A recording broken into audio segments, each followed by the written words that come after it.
There's a Black Heritage spiritual that says, it's not my mother nor my father, nor my brother nor my sister, but it's me, oh Lord, standing in the need of prayer.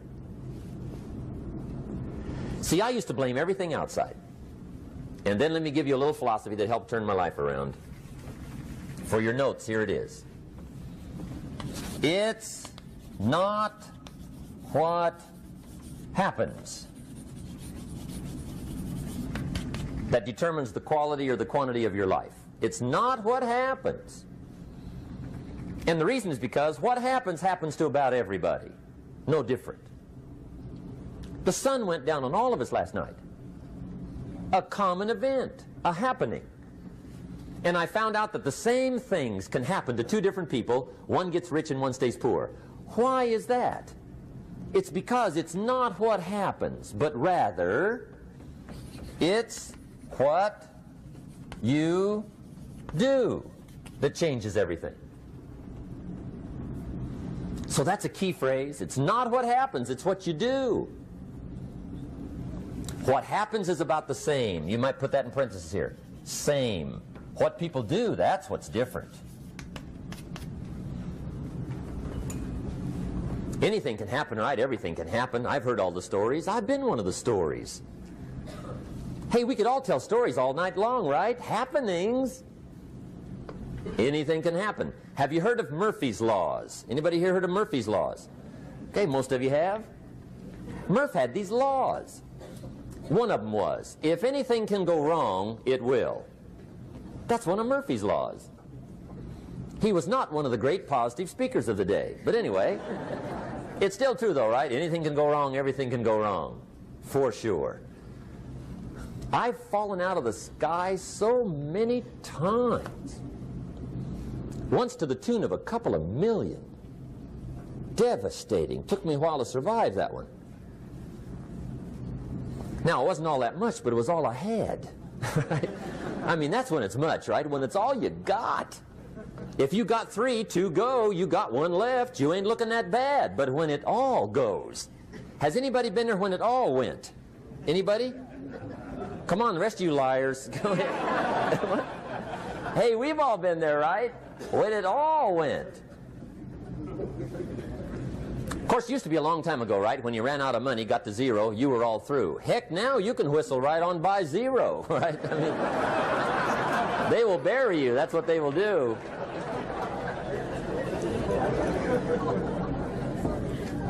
But see, those are the happenings, right? Everything can happen. Anything can happen. But it's not the happenings. It's what you do about it. Somebody says, yeah, but you don't understand the disappointments I've had. Come on. Everybody's had their share.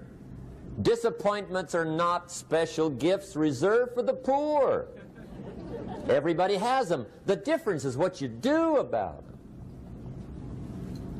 It's not the weather. I used to blame the weather, and I discovered it rains on the rich. So see, that won't help. 2 men wake up one morning, there's a rainstorm on. One of them looks out his window, sees the rainstorm, and he says, wow, what a storm. With weather like this, they can't expect you to go out and make sales. He stays home. Same morning, the other guy looks out his window, sees the same storm, says, wow, what a storm. But he says, you know what, with weather like this, what a great day to go out and make sales. Most everybody will probably be home, especially the salesman.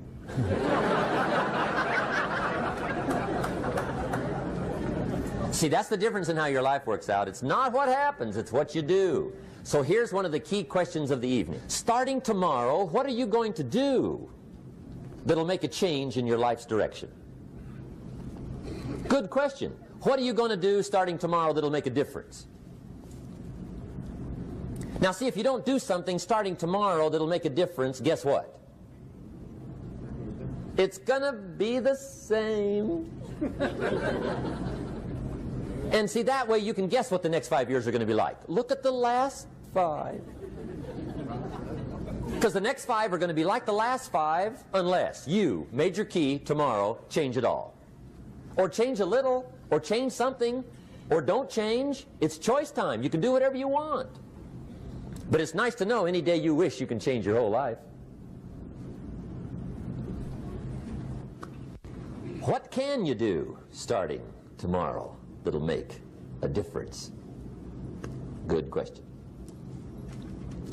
What can you do with economic chaos, massive disappointment? What can you do with a broken heart? What can you do when it won't work? Good question. So if I had a word with you tonight, one-on-one, just you and me, I think my personal advice to you would be, this year, 1981, reach down inside of you and come up with some more of those remarkable human gifts. They're there, waiting to be utilized. And then change anything for you you want to change. And I challenge you to do that because you can change. If you don't like how it is for you, change it. If it doesn't suit you, change it. If it doesn't please you, change it. If it isn't enough, change it. And I challenge you to do that because you can change. See, you don't ever have to be the same again after tonight, only by choice. If you don't like your present address, change it. You're not a tree.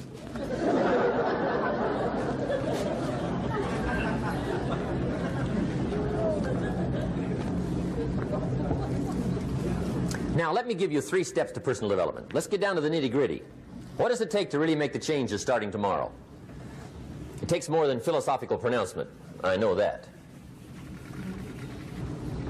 It also takes more than enthusiasm. I know we're hearing a lot about enthusiasm these days, but see, that just won't do the job. We're still hearing the old cliches of the 30s, right? To be enthusiastic, you must act enthusiastic. But see, that's not going to help. After you have leaped about, there are some things you got to do, or it isn't going to change. See, you can get all excited about lifting 200 pounds till you get to the gym. And then you need a new excitement.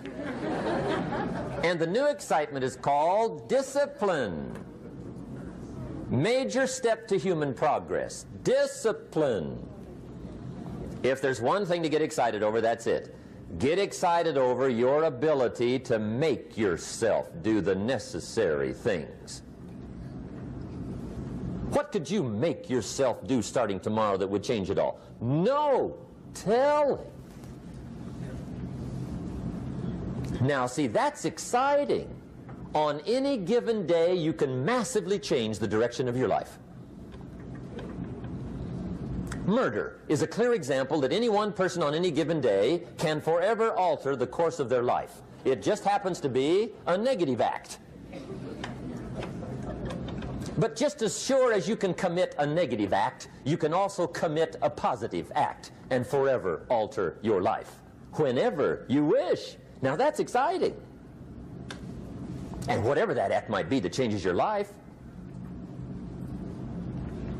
The guy finally takes a shotgun to his car and blows out every window, destroys every tire, puts 100 rounds in this shabby old thing. And he says, I have driven this embarrassing thing for the last time. And not only will I never drive it again, nobody else will ever drive it again. And he lets that shuddering thing stand there for a while as a monument to the day he said, today my life changes. Now who can do that? Anybody. When can you do it? Whatever day you pick.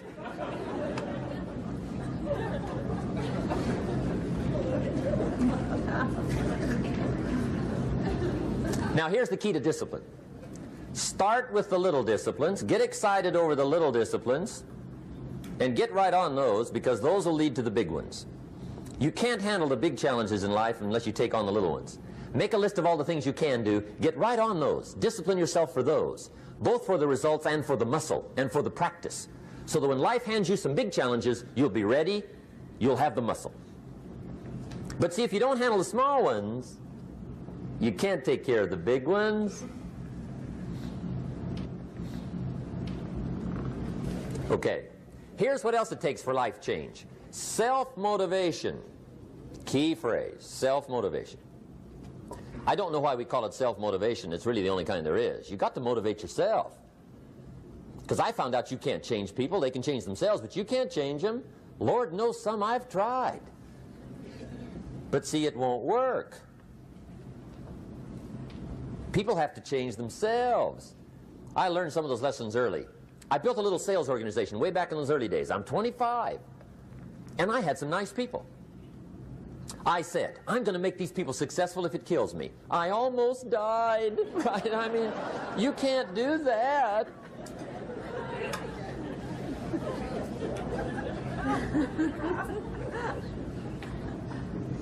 See, I've discovered this. Good people are not trained, they're found. You find good people. You don't make them good, you find them good. Training really is for the purpose of finding good people. You don't need much instruction for a good person. Too much training probably means you got the wrong people.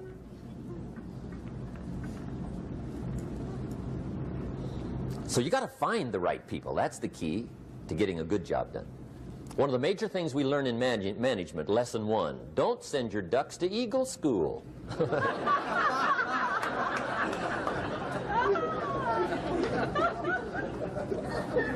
Because it won't help. I mean, I'm telling you, it won't help, no matter how good your school is. And the little eagle badge and little eagle hat, I'm telling you, it won't help. It won't help. You can tell whether your school's done any good, right, is when it's over, right? The duck goes for his first rabbit and makes him a friend. You say, no, no, no. Anyway, so it takes self-motivation to really alter your life. And you don't want to give self-motivation away to somebody else and make it somebody else motivating you. The guy says, boy, if somebody just come by and turn me on. What if they don't show up, right? See, you got to have a better plan for your life. Okay. Now, if you're excited and you're ready to change, let me give you 3 steps to start life change that can change your life, your personality, your lifestyle, everything can change.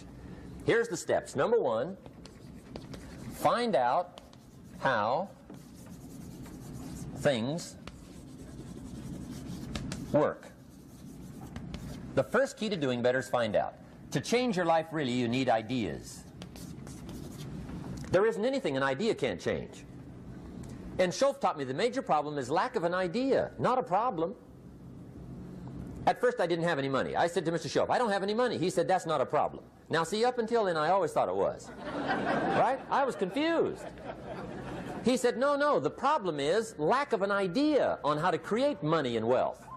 It isn't lack of money, it's lack of ideas. So if you get the ideas, see, you can change anything. Now, to get ideas, you need a constant study of finding out. Now, Schoaf also said, when you find out something that works, put the information in your journal. Don't use your head for a filing cabinet.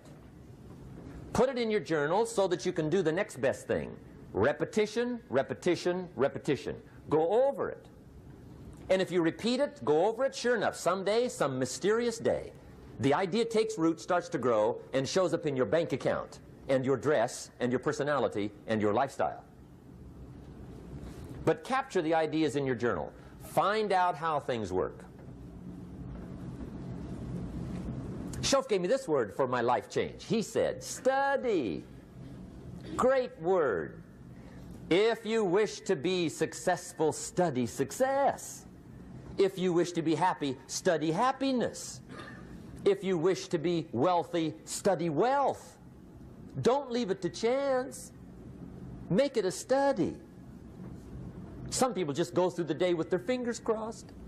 See, that won't do it. You've got to study the things that can change your economic, social, spiritual, personal life. Now, here's a qualifying phrase. And we'll have several of these qualifying phrases throughout the seminar. Here's the first one. You may not be able to do all you find out. I understand that.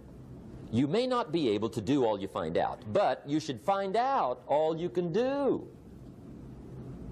See, you don't want to wind up at the end of your life and discover that you've lived only 1/10 of it. And the other 9/10 went down the drain. Not for lack of opportunity, for lack of information. So that's number 1, find out how things work.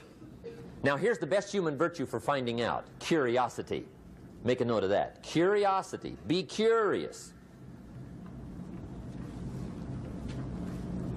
You might add a word to it that'll help. Childish curiosity.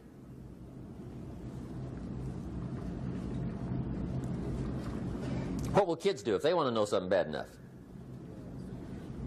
Bug you, that's the phrase. They can ask 1,000 questions. You think they're through? They got another 1,000. They'll drive you to the brink. It's a virtue. When you gotta know, be like a child. In fact, Jesus, the master teacher, said, unless you can become like little children, you might as well forget it. You don't have a prayer. Excellent advice. You got to be like children. 4 ways, in my opinion, to be like a child. Number 1 is curiosity. Number 2 is excitement. Get excited like a child over your ability to make yourself do anything for change. 3rd is faith. Have faith like a child. Adults are too skeptical. And 4th is trust. Trust is a childish virtue, but the rewards are incredible. So be like a child.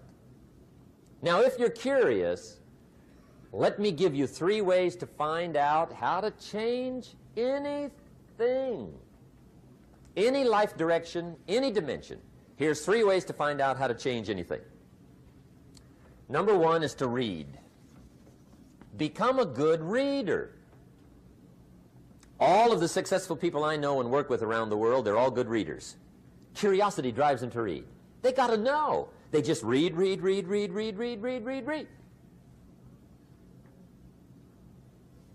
Become a good reader. Now, that's my opinion. Listen to the other lecturers and listen to me and make up your own mind. Don't be a follower. Be a student.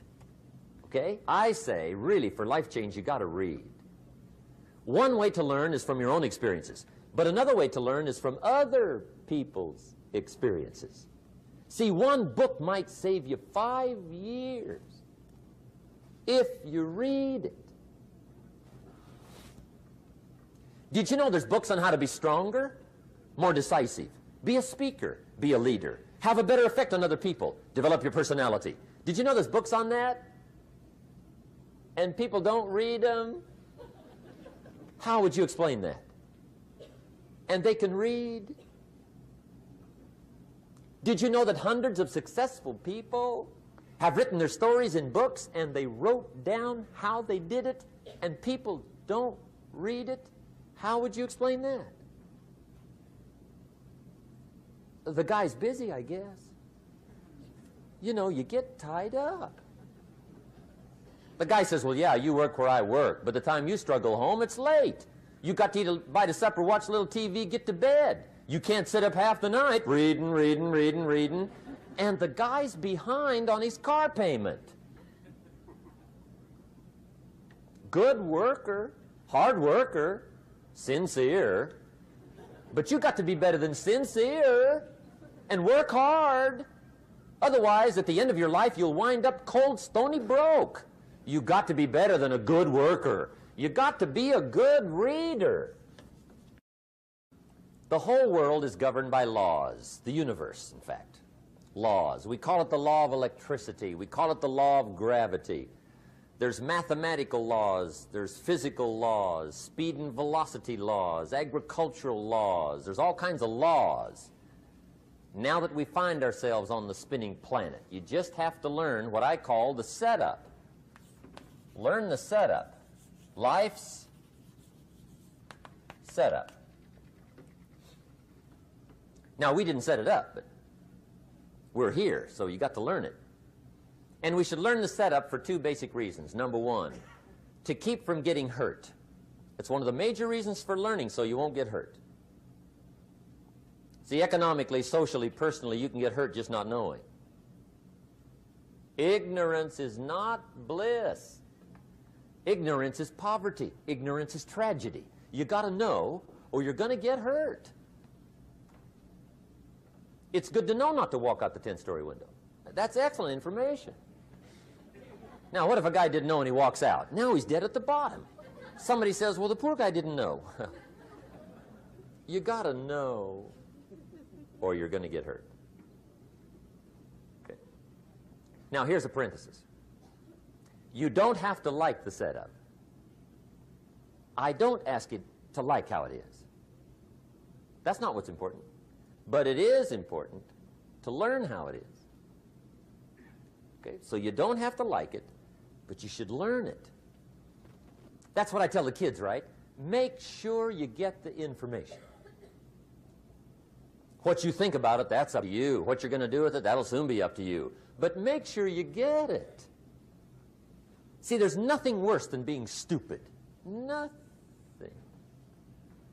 I mean, being broke is bad, but being stupid is awful. And what's really bad is being broken stupid, right? That's about the end of the world. I mean, there isn't anything much worse than that. Unless you're sick. Sick, broken, stupid. I mean, that is it, right? There's nowhere else to go. So make sure you get the information. It's key. You don't have to like it, but learn it. If this big monstrous thing lifts up in the sky, hangs there for a little while, cuts loose, comes crashing down, boom, shakes the ground for 5 miles. And then this big monstrous thing lifts back up in the sky, hangs there for a little while, cuts loose again, comes crashing down, boom, shakes the ground for 5 miles. It just keeps doing that, this big monstrous thing, lifting up and then crashing down, boom. Now, you might come along one day and say, that's got to be a stupid arrangement, which is okay. You're entitled to your opinion. But the first thing you should learn to do is get out from under it, right? That's number one. You might have a great moral argument. You might want to shake your finger at the sky, but do it from over there, right, so you don't get smashed. It's called your basic smart. So number one, learn so you won't get hurt. Whether you like it or not, learn. Now here's the second reason for learning, the setup, to benefit. It's called the plus of life. And that's what life is, right? Both minus and plus. The minus is tragedy, heartache, misery, failure, unhappiness. But life is also happiness, prosperity, good feelings. So here's the key. Learn to get on the good side of the way things work.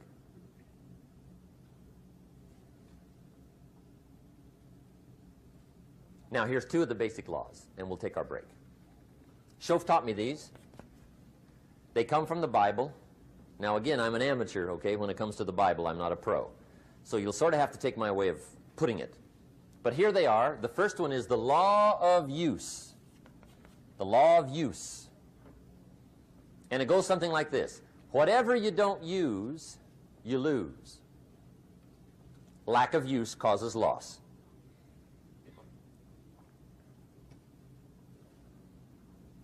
On this planet, maybe not the next one, but on this one, if you tie your arm to your body, leave it there long enough, you'll never use it again. It's over for the arm. Now, it may not be over, but it's over for the arm. The only way to keep the use of this arm is what? Keep using it. If you quit, you lose automatically. They don't bring it up for a vote. You lose automatically when you quit. Now, the same thing that goes for your arm goes for your brain, mentality. The same thing goes for all the human virtues. Ambition, unused, declines. Strong feelings, unused, diminish. It doesn't grow, it diminishes. Faith, unused, decreases. It's a law. Vitality, unused, diminishes. Energy, unused, decreases. The guy says, well, I'm going to save up my energy. You can't do that. That's like trying to save today, put it on the end of the year. See, you can't do that. They'll come take you away. If you don't use today, what? It's lost. The guy says, well, I'll work twice as hard tomorrow to make up for it. See, that's foolish. You could have done that anyway. Today, unused is lost. A talent unused is lost. An ability unused is lost. So here's one of the key expressions of the evening. Take a new inventory of yourself. Starting tomorrow, new project. Take a new inventory. And make sure that all of your talent and ability and mentality and ingenuity and vitality and strong feelings, faith, courage, make sure that all you've got's being used. Otherwise, you lose. Now, one of the best illustrations of the law of use is a Bible story called the Parable of the Talents. The talent story. Interesting story if you haven't read it in a while. Just review it. It's a good story. An ancient story. It says there was a master with 3 servants. He got them together one day, and he said to the 3, I've got these talents. And in those ancient days, a talent was a measure of gold. And he said to the 3 servants, take these talents and see what you can do with them while I'm gone. He said, I'm taking a journey and I'll be gone for a while. When I come back, we'll get together, go over the book, see how you did. He said, here's 5 of these talents for you. 5. Here's 2 of them for you. 2. And here's 1 for you. 1. The master said, take those talents, see what you can do with them. When I come back, we'll get together, we'll go over it all. The servant said, okay, master takes off. According to the ancient story, the master comes back from his trip. When he gets back, he gets the 3 servants together, and as he said he would, he asks, how did it go with those talents? You were 5. What happened? That servant said, well, I took the 5 talents you gave me, and I put them to work. A little shaky at first, but he said things finally got rolling. And he said, I poured it on. And he said, my talents grew to 7, 8, 9, 10. He said, I doubled my talents from 5 to 10. Books will show. Master said, one heck of a job. Or something like that. He said, I gave you 2 talents. What happened? That servant said, about the same thing happened to me. I put those 2 talents to work, poured it on. They grew to 3 and then to 4. He said, I doubled my talents from 2 to 4. Books will show. Master said, well done. He said, I gave you 1 talent. What happened?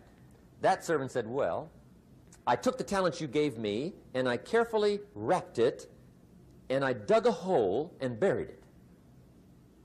And camouflaged it, I suppose, right, so nobody would steal it.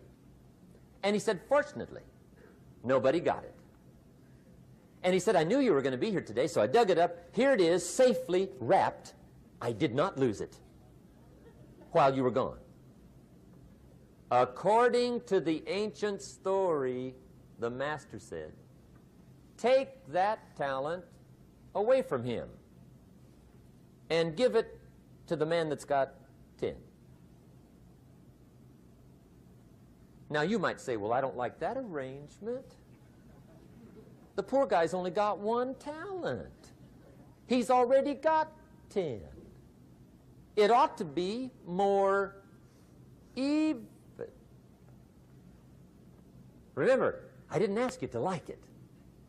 But this one I would ask you to learn, because it simply means whatever you do not employ, you forfeit. It's a law. So learn well the law of use. Now here's the second one, and we're going to take our break. Second law from the Bible. This one we've heard since we were small, I'm sure. It's called the law of sowing and reaping. In fact, we've probably heard it so often we could quote it. It says, whatever you sow, what? You shall reap.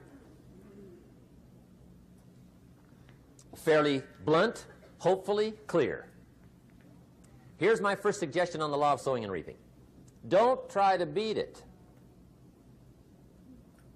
You might as well try sitting on the sun in the morning. Keep it from coming up. You'll have better luck. Whatever you sow, you reap. Now, for a fair share of my life, I'm a bit mixed up on how all this applies. Among a lot of things I was mixed up on.